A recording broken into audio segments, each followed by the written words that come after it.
प्रिय दर्शकों और श्रोताओं, जय सिया राम, जय श्री कृष्णा।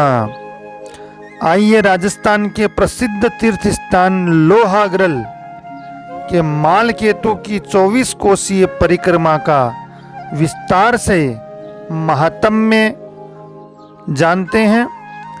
लोहागरल तीर्थ का क्या महात्म्य है, 24 कोसीय परिक्रमा का क्या महात्म्य है और लोहागरल क्षेत्र में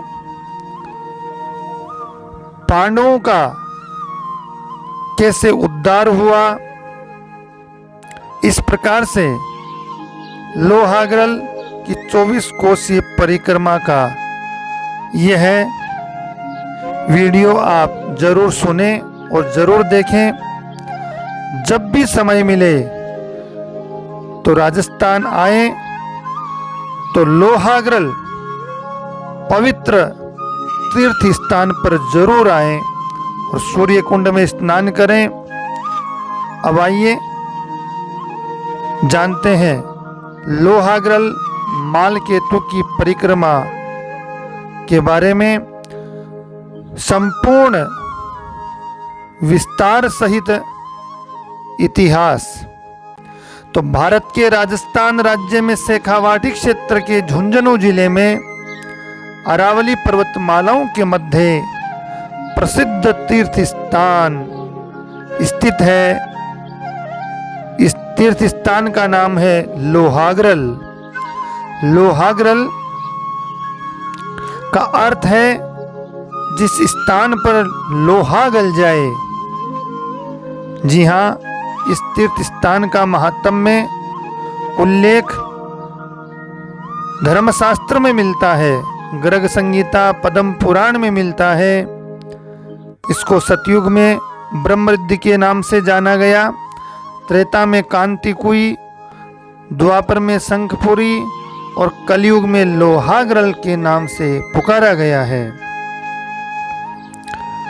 यहाँ प्रतिवर्ष जन्माष्टमी के अगले दिन गोगा नवमी से प्रारंभ होकर अमावस्या तक 7 दिनों की 24 कोसीय परिक्रमा लगती है, जिसमें लाखों श्रद्धालु शामिल होते हैं।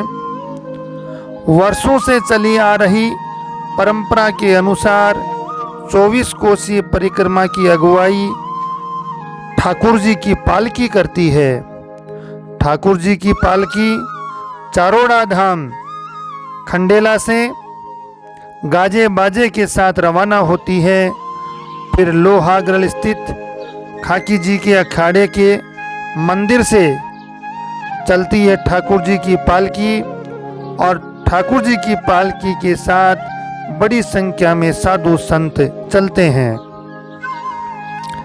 तीर्थराज लोहागरल से शुरू होकर 24 कोसीय परिक्रमा ज्ञान बावड़ी, शिव गौरा मंदिर, गोल्याना, चिराना, किरोड़ी, कोटगांव, कोटबांध, साकंबरी, सकराय, नागकुंड, टपकेश्वर महादेव, शोभावती, बारातिबारा, नीमड़ी की घाटी, रघुनाथगढ़, रामपुरा, खोरी कुंड, गोल्याना होती हुई वापिस लोहागरल में संपन्न होती है। लाखों श्रद्धालुओं के साथ लोहागरल के पवित्र सूर्य कुंड के पवित्र जल में स्नान करके परिक्रमा का शुभारंभ किया जाता है। समापन भी सूर्य कुंड में स्नान के बाद ही होता है। आस्था के रंग में रंगे श्रद्धालु नाचते गाते बजाते हुए 24 कोस की परिक्रमा करते हैं। 24 कोस की परिक्रमा का मार्ग अत्यंत दुष्कर है, पहाड़ियों से होकर निकलता है। ऊंची ऊंची घाटियों में श्रद्धालु नाचते गाते हर्षोल्लास से परिक्रमा पूरी करते हैं। परिक्रमा का अधिकतर रास्ता पहाड़ी व कच्चा है। श्रद्धालु खाने पीने का सामान अपने घर से लेकर चलते हैं और जगह जगह पर सेवा देने वाले कैंप भी लगे रहते हैं श्रद्धालुओं की सेवा करने के लिए। और इस तीर्थ के बारे में मान्यता क्या है, क्या इतिहास है? तो इस बारे में महाभारत युद्ध के बाद पांडव अपने स्वजनों की हत्या के पाप से मुक्त होने के लिए भगवान श्री कृष्ण के पास गए। भगवान श्री कृष्ण के निर्देश पर उन्होंने देश के सभी तीर्थ स्थानों के दर्शन किए। सभी तीर्थ स्थानों के दर्शन करने के बाद भी उन्हें स्वजनों की हत्या के पाप से मुक्ति नहीं मिली, क्योंकि भगवान श्री कृष्ण ने पांडवों को बताया था कि जिस स्थान पर तुम्हारे अस्त्र शस्त्र पानी में गल जाए, वहां तुम लोग स्वजनों की हत्या के पाप से मुक्त हो जाओगे। देश भर के सभी तीर्थों का भ्रमण करने के बाद भी पांडवों की इच्छा पूरी नहीं हुई। घूमते घूमते लोहागढ़ पहुँचे और सूर्य कुंड में स्नान किया। स्नान करते ही उनके अस्त्र शस्त्र गल गए। उन्होंने इस स्थान की महत्ता को समझा, महात्म्य को समझा और लोहागढ़ को तीर्थराज की उपाधि प्रदान करी।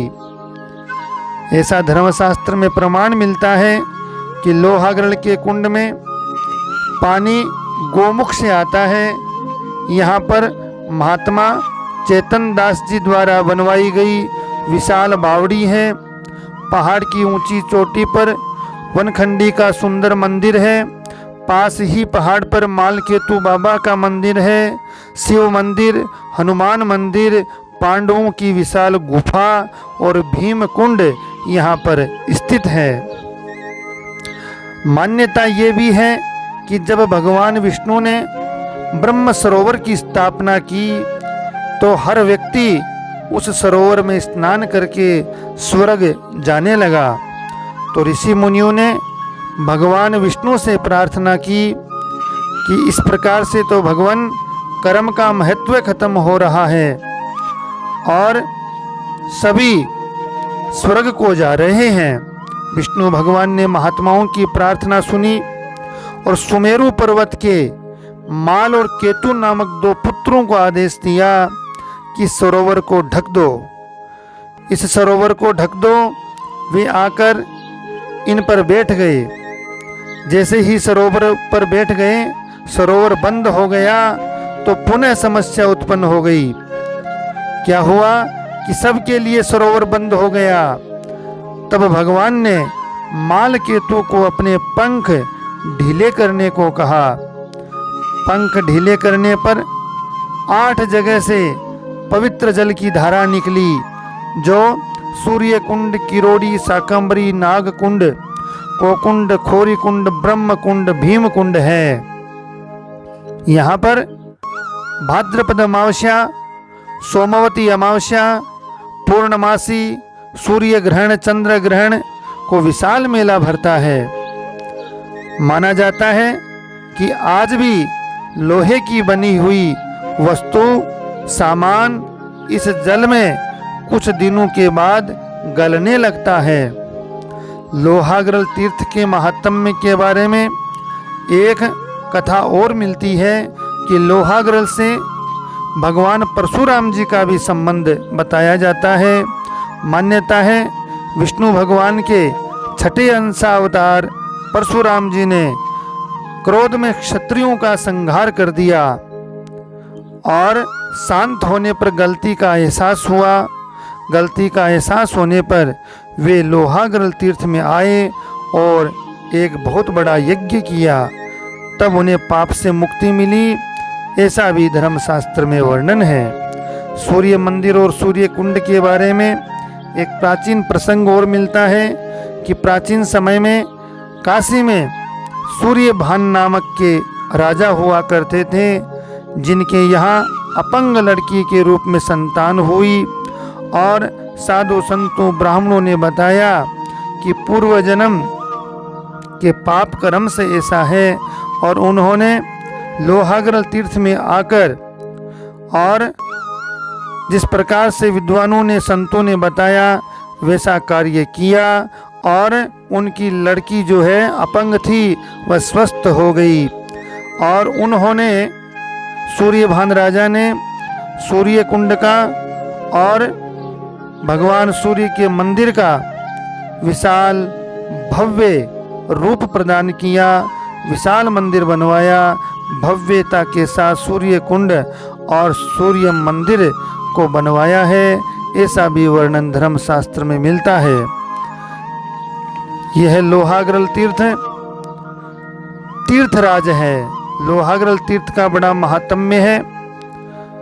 आप सभी से यह मैं निवेदन करता हूँ कि जब भी राजस्थान में आए तो शेखावाटी की इस पवित्र तीर्थ स्थान पर जरूर आएं और ज्ञात अज्ञात अवस्था में, जाने अनजाने में कई प्रकार के पाप मनुष्य से हो जाते हैं। उन सब का छुटकारा लोहागरल तीर्थ के सूर्य कुंड के पवित्र जल में स्नान करने से होता है।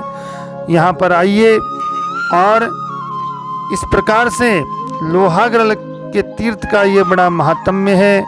मालखेतु बाबा मंदिर के दर्शन कीजिए, वनखंडी के दर्शन कीजिए और चेतन दास की बाबा जी की जो बनाई हुई विशाल बावड़ी है।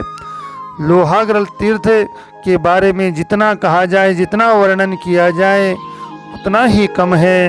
अद्भुत महात्म्य है। जरूर ही जीवन में लोहागरल तीर्थ जरूर करें। लोहागरल तीर्थ में आकर स्नान करें। निश्चित ही समय मिले और शरीर स्वस्थ है तो 24 कोसीय परिक्रमा भी जरूर करें। इस प्रकार से यह धर्म अर्थ काम मोक्ष को प्रदान करने वाला अद्भुत तीर्थ स्थान है। अद्भुत इसका महात्म्य है। आप सभी को video channel like share subscribe करने के लिए निवेदन करता हूँ। अपने स्नेहजनों, मित्रजनों, परिवारजनों को वीडियो की लिंक शेयर कीजिए। साथ ही मानव स्वभाववश किसी प्रकार की त्रुटि रह जाए तो आप क्षमा करेंगे। और आप सभी से जय सिया राम, जय श्री कृष्णा।